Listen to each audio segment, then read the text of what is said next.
Catarina de Valois. A história dos Tudors é mais lembrada começando com Henrique VII e Elizabeth de York e a fusão das casas de York e Lancaster. Mas se olharmos para trás apenas 2 gerações, uma decisão tomada por Catarina de Valois faz dela a avó da casa dos Tudors. Catherine se casou com Owen Tudor em seu 2º casamento e através disso nasceu a linhagem dos Tudors. Ela teve o que se chamaria de vida montanha-russa, uma criança negligenciada que foi rainha, depois viúva, depois se casou de novo sem autorização da monarquia e depois uma morte trágica após ter um filho. Enfim, Catarina de Valois foi uma princesa francesa nascida em outubro de 1401 e através do seu casamento com Henrique V da Inglaterra se tornou rainha desde 1420. O casamento fazia parte de um plano para ajudar a unir a Inglaterra e a França com o objetivo de colocar Henrique VI como rei da Inglaterra e da França. Acredita-se que fosse para tentar acabar com a Guerra de 100 anos, mas embora o filho de Catarina e Henrique VI, tivesse sido coroado, a guerra continuou. Mas essa parte a gente fala no curso de monarquia da Inglaterra.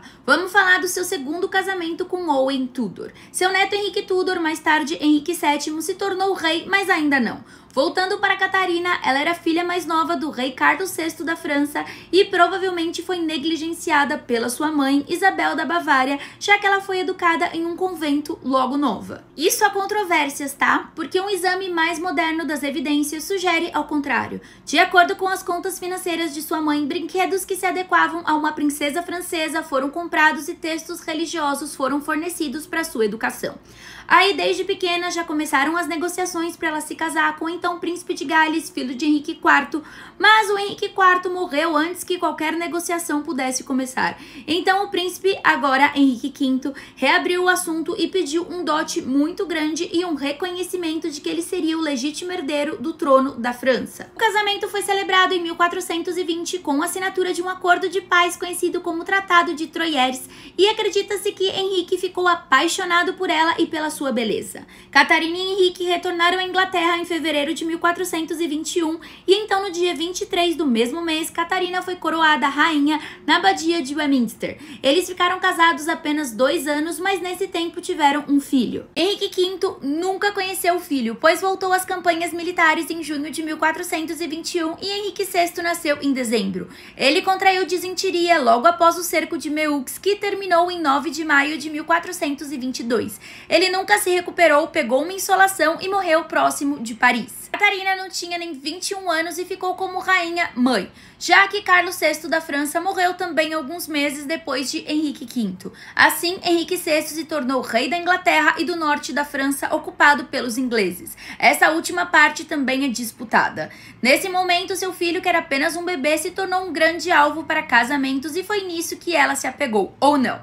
Existem rumores que ela estava planejando se casar com Edmund Bedford, primo de seu falecido marido. Outra controvérsia é que o primeiro filho dela, o Edmund Tudor, seria dele. Aí Henrique Tudor seria filho de 2 primos que seriam primos de 1º grau. Que confusão! Seu cunhado, o Duque de Gloucester, estava de olho nos casamentos para o jovem príncipe e era totalmente contra esse caso da Catarina com o Conde de Mortain.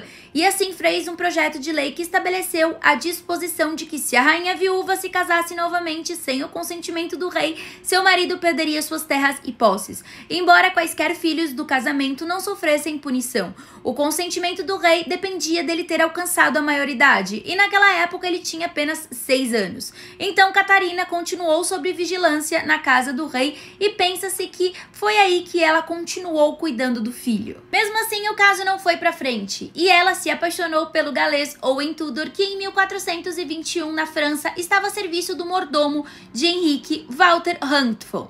Dizem que o relacionamento já era sexual quando Tudor foi nomeado guardião da casa ou do guarda-roupa de Catarina lá no castelo de Windsor. E aí ela engravidou do primeiro filho. Em algum momento, ela parou de viver na casa do rei e em maio de 1432 o parlamento concedeu a Owen os direitos de um inglês. já que desde Henrique IV os galeses não tinham esse direito. Foi um grande passo.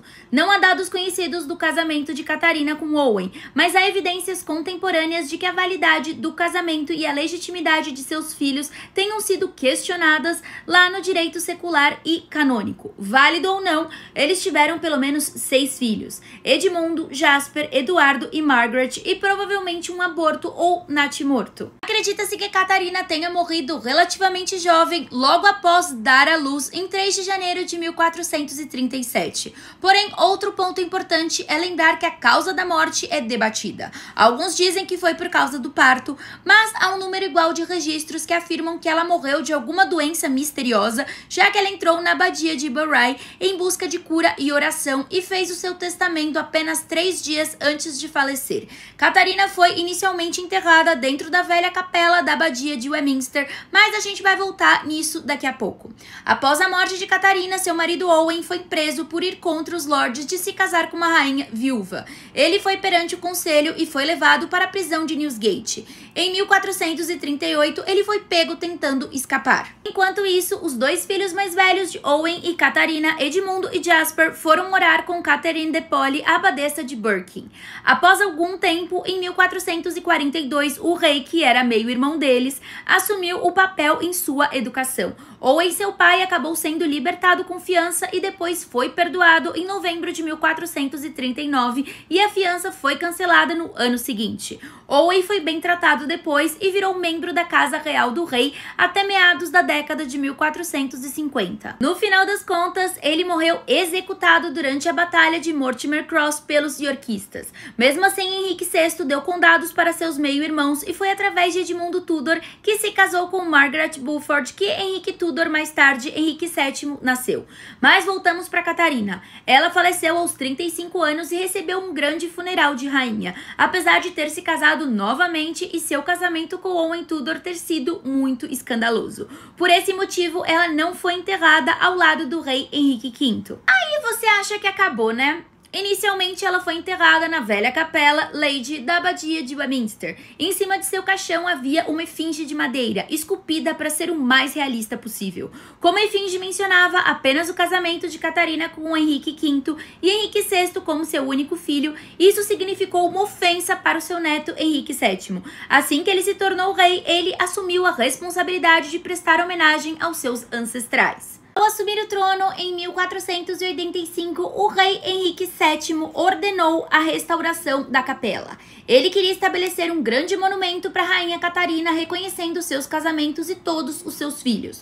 Em última análise, isso também provaria sua legitimidade para a posição de rei. Infelizmente, ao desenterrar o corpo da Catarina, ele foi encontrado excessivamente podre. Aí, seus restos mortais foram colocados no túmulo de Henrique V em um caixão aberto com tábuas soltas. E lá, ela permaneceu por 3 décadas. Henrique VII morreu antes da construção completa da capela. Nem seu filho, Henrique VIII, nem qualquer outro Tudor estava interessado em homenageá-la. Assim, por gerações, o cadáver da rainha Catarina permaneceu uma atração turística pública. Enquanto algumas pessoas beijavam a boca do cadáver, caçadores de souvenirs roubavam muitos de seus ossos. Eventualmente, em 1778, seu caixão foi enterrado em um cofre sobre a capela de São Nicolau. Por muitas décadas, a localização do caixão permaneceu desconhecida. No entanto, em 1877, ele foi recuperado. Dessa vez, novamente, o caixão de madeira mostrava numerosos sinais de decomposição. O caixão ficou preso em outro caixão, prejudicando ainda mais as partes restantes do corpo miserável da rainha Catarina. Enquanto seu caixão caiu em fragmentos, toda a frente de seu crânio estava faltando. Finalmente, durante o reinado da rainha Vitória, seus restos mortais foram colocados em um novo caixão. Uma placa de inscrição explicando a jornada do corpo da rainha Catarina também foi colocado dentro dela, ao lado de pedaços de seu antigo caixão. E hoje ela está enterrada lá na abadia de Westminster, em Londres.